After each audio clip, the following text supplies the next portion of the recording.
인자가 자기 영광으로 모든 천사와 함께 올 때 자기 영광의 보좌에 앉으리니 모든 민족을 그 앞에 모으고 각각 구분하기를 목자가 양과 염소를 구분하는 것 같이 하여 양은 그 오른편에 염소는 왼편에 두리라. 그때 임금이 그 오른편에 있는 자들에게 이르시되 내 아버지께 복받을 자들이여 나와 창세로부터 너희를 위하여 예비된 나라를 상속받으라. 내가 줄일 때에 너희가 먹을 것을 주었고 목마를 때에 마시게 하였고 나그네 되었을 때 영접하였고 헐벗었을 때 옷을 입혔고 병들었을 때 돌보았고 옥에 갇혔을 때 와서 보았느니라. 이에 의인들이 대답하여 이르되 주여 우리가 어느 때에 주께서 줄이신 것을 보고 음식을 대접하였으며 목마르신 것을 보고 마시게 하였나이까? 어느 때에 나그네 되신 것을 보고 영접하였으며 헐벗으신 것을 보고 옷 입혔나이까? 어느 때에 병드신 것이나 옥에 갇히신 것을 보고 가서 배웠나이까 하리니 임금이 대답하여 이르시되 내가 진실로 너희에게 이르노니 너희가 여기 내 형제 중에 지극히 작은 자 하나에게 한 것이 곧 내게 한 것이니라 하시고 또 왼편에 있는 자들에게 이르시되 저주를 받은 자들아 나를 떠나 마귀와 그 사자들을 위하여 예비된 영원한 불에 들어가라. 내가 줄일 때에 너희가 먹을 것을 주지 아니하였고 목마를 때에 마시게 하지 아니하였고 나그네 되었을 때에 영접하지 아니하였고 헐벗었을 때에 옷 입히지 아니하였고 병들었을 때와 옥에 갇혔을 때 돌보지 아니하였느니라 하시니 그들도 대답하여 이르되 주여 우리가 어느 때에 주께서 줄이신 것이나 목마르신 것이나 나그네 되신 것이나 헐벗으신 것이나 병드신 것이나 옥에 갇히신 것을 보고 공양하지 아니하더이까? 이에 임금이 대답하여 이르시되 내가 진실로 너희에게 이르노니 이 지극히 작은 자 하나에게 하지 아니한 것이 곧 내게 하지 아니한 것이니라 하시리니 그들은 영벌에 의인들은 영생에 들어가리라. 우리 사랑하는 브릿지 가족 여러분, 그리고 함께 말씀의 자리를 믿음으로 지켜나가시는 우리 소중한 성도 여러분, 2026년 3월 24일 화요일 우리 마태복음 25장 31절에서 46절의 말씀을 중심으로 낯선 얼굴을 마주하는 하루라고 하는 제목하에 오늘 주신 말씀 함께 묵상하기를 원합니다. 저는 이 말씀을 묵상하면서 어느 날 문득 이런 생각이 좀 들었던 때가 있었습니다. 하나님은 어디에 계실까? 우리는 보통 하나님을 예배당 안에서 찾을 때가 있습니다. 조용히 눈을 감고 기도할 때, 은혜로운 찬양을 들을 때, 혹은 말씀을 묵상할 때 하나님을 느낍니다. 그것은 분명 참된 경험인 것은 사실입니다. 그러나 삶을 조금만 더 깊이 들여다보면요, 하나님이 계신 또 다른 자리를 발견하게 됩니다. 그 자리는 뜻밖에도 우리가 별로 마주하고 싶지 않은 얼굴들 사이에 있다라는 것이죠.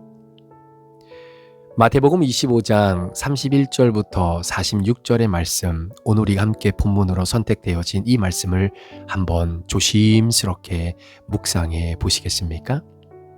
마지막 때에 인자가 영광 가운데 오셔서 모든 사람을 모으고 양과 염소를 나누시듯 그렇게 나누시겠다라는 장면의 내용입니다. 어쩌면 이 이야기는 조금 낯설고 또 조금은 두렵게 느껴질 수도 있습니다. 하지만 가만히 읽어보면 이 말씀은 심판의 공포를 강조하기보다 오히려 우리에게 하나의 질문을 건네고 있는 내용이기도 합니다. 바로 그 질문은 너는 누구를 사랑했느냐라는 겁니다. 너는 누구를 사랑했느냐? 그 질문은 매우 단순해 보이지만 동시에 우리의 삶을 깊이 흔드는 질문이기도 합니다. 우리는 흔히 착하게 살아야 한다라는 말을 듣습니다. 남에게 피해를 주지 않고 나름대로 도덕적인 삶을 살면 괜찮다라고 생각합니다. 하지만 예수님의 기준은 그보다 조금 더 깊은 곳을 향합니다. 우리 주님이 이렇게 말씀하십니다. 배고픈 사람에게 먹을 것을 주었는지, 목마른 사람에게 물을 마시게 해 주었는지, 낯선 이들을 맞아 주었는지, 병든 사람들을 돌보아 주었는지, 그리고 그 모든 행동에 대해 이렇게 덧붙이시지요. 지극히 작은 자 하나에게 한 것이 곧 내게 한 것이다 라고 말입니다. 이 말씀을 처음 들었을 때는 조금 막연하게 느껴지지 않습니까? 지극히 작은 자라니 누구를 말하는 걸까요? 그냥 도움이 필요한 사람들을 의미하는 걸까요? 하지만 시간이 지나면서 조금씩 지극히 작은 자가 다르게 다가오기 시작합니다. 지극히 작은 자는 단순히 가난하거나 약한 사람만을 뜻하는 것이 아니라 어쩌면 내가 일부러 시선을 피했던 사람들, 내가 일부러 가능하면 거리를 두고 싶었던 사람들일지도 모른다는 생각이 들었습니다. 우리는 누구나 그런 사람을 한두 명쯤은 마음속에 가지고 있지 않습니까? 말을 섞기 부담스러운 사람, 왠지 나를 불편하게 만드는 사람, 나와 너무 달라서 이해하기 참으로 어려운 사람. 정말 이유는 다양합니다. 성격이 맞지 않아서일 수도 있고요. 과거의 상처를 받았기 때문일 수도 있습니다. 혹은 단지 설명할 수 없는 그런 거리감 때문일 수도 있습니다. 그래서 우리는 자연스럽게 그 사람을 피합니다. 그리고 그 선택을 크게 문제 삼지 않습니다. 하지만 어느 날 문득 깨닫게 되는 겁니다. 혹시 내가 피하고 있는 그 사람이 주님이 오늘 말씀하신 지극히 작은 자는 아닐까 하고 말입니다. 프랑스의 철학자였던 임마누엘 네비나스라고 하는 사람이 이런 말을 했습니다. 낯선 타자의 얼굴을 마주하고 끊임없이 그를 향한 사랑을 선택할 때, 그래서 그의 얼굴에서 하나님을 볼 때 비로소 인간의 윤리가 완성된다 라고 하는 문장입니다. 저는 개인적으로 이 문장을 처음 접했을 때 그런 생각이 들었습니다.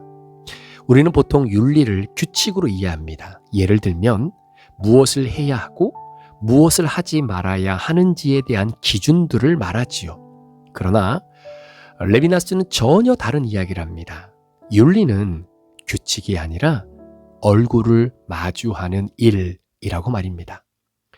그리고 그 얼굴은 익숙한 사람이 아니라 낯선 사람의 얼굴이다라는 사실이죠. 어떻게 생각해보면 우리는 익숙한 사람에게는 비교적 쉽게 친절할 수 있습니다. 여러분 가족, 친구, 그리고 나를 이해해주는 사람들, 그들과의 관계에서는 사랑이라고 하는 것이 비교적 자연스럽게 흘러갑니다. 하지만 낯선 사람에게, 더 나아가 나를 불편하게 하는 사람에게 사랑을 선택하는 일은 전혀 다른 차원의 이야기이기도 하죠. 그것은 감정으로는 잘 되지 않습니다. 오히려 의지의 선택에 가깝다라고 말할 수 있을 겁니다. 그래도 한 번 더 친절하게 대해볼까? 조금만 더 이해해볼까? 외면하지는 말자. 이런 아주 작은 선택들이 모이고 모여 우리의 삶을 조금씩 바꾸어 놓는 것입니다. 오늘 우리가 함께 읽은 이 본문의 양과 염소 이야기를 다시 한번 떠올려 보시겠습니까? 양은 특별한 일을 했다고 생각하지 않았습니다. 그저 자연스럽게 그 상황에서 할 수 있는 사랑을 했을 뿐입니다. 반면 염소는 묻습니다. 우리가 언제 그렇게 하지 않았습니까? 그들은 몰랐지요. 아니, 어쩌면 보지 않았다고 말하는 것이 더 정확할지도 모르겠습니다. 보이지 않으면 사랑할 수 없기 때문입니다. 외면하면 관계는 시작되지 않습니다. 그래서 신앙은 어쩌면 아주 단순한 곳에서 시작되는 줄도 모르겠습니다. 어떤 거창한 결단이 아니라 하루 중 한 번이라도 어떤 사람의 얼굴을 외면하지 않는 것, 그 사람의 이야기를 잠깐이라도 들어주는 것, 짧은 인사라도 상냥하게 건네주는 것, 작은 친절을 베푸는 것, 여러분 그 순간 우리는 단순히 좋은 일을 하는 것이 아니라 하나님을 향해 한 걸음 한 걸음 나아가고 있는지도 모릅니다. 가끔 이런 생각이 듭니다. 오늘 나의 형제는 누구일까? 멀리 있는 누군가가 아니라 오늘 내 일상 속에 스쳐 지나가는 바로 그 사람입니다. 예를 들어 직장에서 아니면 거리에서 이렇게 저렇게 관계 속에서 마주친 사람, 때론 직장에서 나를 불편하게 만든 그 사람, 혹은 마음속으로 거리를 두고 있었던 그 사람이 오늘 나의 형제일지도 모릅니다. 그리고 그에게 건네는 아주 작은 사랑이 곧 주님께 드리는 사랑이다라는 것이죠. 우리는 완벽할 수 없습니다. 언제나 따뜻하게 행동할 수도 없습니다. 때로는 여전히 피하고 싶고 마음이 다칠 때도 있습니다. 하지만 중요한 것은 여러분, 완벽함이 아니라 그렇게 살고자 하는 우리의 마음의 방향입니다. 조금씩이라도 다시 한번 마음을 열어보는 것, 다시 한번 사랑을 선택해 보는 것, 그 반복적인 일상의 순환 속에서 우리의 신앙은 자라나는 겁니다. 하루를 마치며 조용히 기도할 때 오늘 우리가 함께 마주쳤던 그 많은 사람들의 얼굴 속에서 과연 나는 주님을 보았는가? 그리고 내가 외면하고 싶었던 그 얼굴들을 향해 조금 더 따뜻해질 수 있도록 내가 어떠한 노력과 삶에 적용하며 오늘 하루를 살았는가? 우리의 삶을 한번 반추해보는 은혜가 있었으면 좋겠습니다. 그런 삶의 기도가 우리의 삶 속에서 조금씩 실현될 때 우리는 어느 순간 깨닫게 되는 것이지요. 하나님은 멀리 계신 분이 아니라 우리가 마주하는 얼굴 속에 계셨다라고 하는 그 사실을 말입니다. 그리고 그 얼굴을 향한 작은 사랑이 이미 하나님께 드려지고 있었다라고 하는 사실을 우리가 깨닫게 될 때에 그 하루는 주님 안에서 여러분들이 너무나 아름답게 잘 사신 하루라고 고백할 수 있을 것입니다. 이번에 기초 양육 1기를 마무리하면서 우리 성도님들이 쓰신 여러분들의 간증을 쭉 읽어보게 되었는데요. 저는 그 간증을 읽는 내내 정말로 은혜롭고 너무나 하나님께 감사했습니다.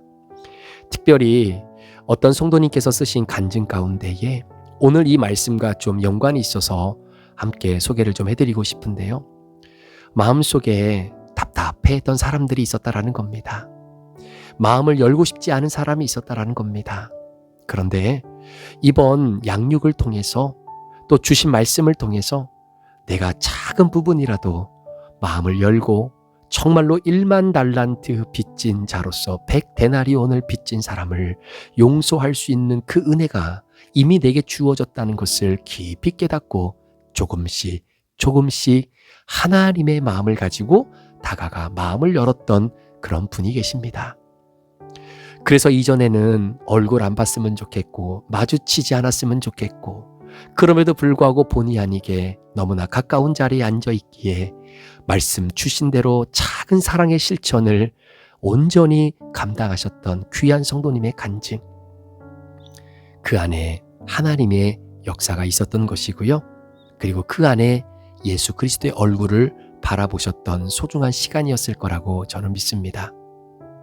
우리는 이렇게 낯선 얼굴을 아마 오늘도 마주하며 사셔야 될 텐데 혹시 그 낯선 얼굴이 여러분 가정에 있다면, 우리 교회 안에 있다면, 여러분 직장 안에 있다면 오늘 그 낯선 얼굴을 지속적으로 사랑의 마음으로 바라봐 주셔서 그 안에 예수님을 발견함으로 여러분 안에 하나님이 주시는 아름다운 윤리가 온전히 완성되어지는 놀라운 은혜를 경험하는 복된 하루가 되시기를 우리 구주 예수 그리스도의 이름으로 간절히 축복합니다. 기도하시겠습니다. 주님, 오늘 내가 마주한 얼굴들 속에서 주님을 보게 하옵소서. 예수님의 이름으로 간절히 기도합니다. 아멘.